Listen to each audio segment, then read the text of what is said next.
রিকশায় থাকা অবস্থা ঘুষি মারতে চোরা তিনজনে মিলে ওই লোকের চোখ ফাড়া রয়েছে, ওই লোক চলে গেছে মেডিকেল। আমি এর ধরছি। জি স্যার, এই যে এর কাছে পাইছে স্যার। পুলিশ ভাই আশা করছে ভাই আমার তাও মোবাইল নাই, তাহলে কোন দেশে আছি আমরা?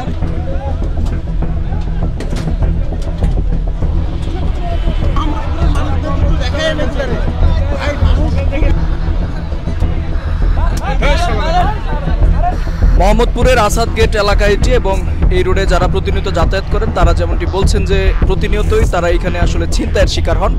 আজ এখানে হাতে নাতে 3 জন ছিনতাইকারীকে আসলে আটক করা হয়েছে এবং আটক করে তারা হাতে নাতে 3 জনকে চাপাতি সহ আসলে ধরেছে। ধরার পর এখন আটকে রেখেছে। কিছুক্ষণ মধ্যেই পুলিশ আসলে পুলিশের হাতে তাদের তুলে দেয়া হবে এবং আইন শৃঙ্খলা বাহিনীর যারা সদস্যরা রয়েছেন তাদেরকে খবর দেওয়া হয়েছে, কিছুক্ষণের মধ্যেই আসলেই তাদের হাতে তুলে দেওয়া হবে।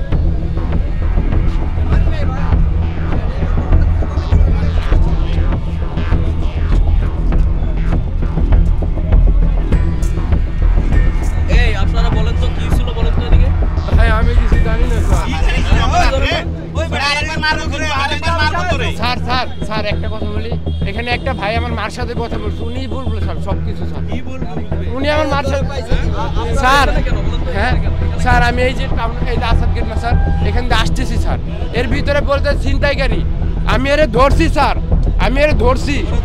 জি স্যার, এই যে এর কাছে পাইছে স্যার, এই ধরছে স্যার, এর ধরছি আমি স্যার, টাউন হল থেকে দৌড়ে এসে এর ধরছি স্যার। ধরার পরে এর সবাই মারছে, আমি দাঁড়ানো ছিলাম, একজন আমার ধরে বলে এও ছিনতাইকারী বলে স্যার আমাকেও মারছে।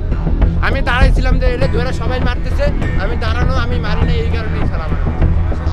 আমার বাসার স্যার শ্যামলী হাউজিং, আমি এই টাউন হল পয়েন্টে মাল বিক্রি করি, সেবা করলাম।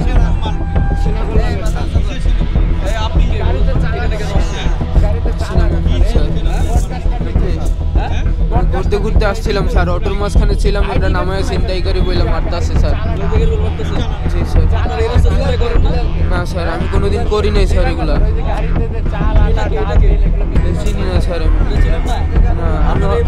অটো দিয়ে আসতেছিলাম, এই হঠাৎ করে উঠছে, আবার অটো থামাইছে, এই নামে দৌড় দিছে এর কাছে স্যার।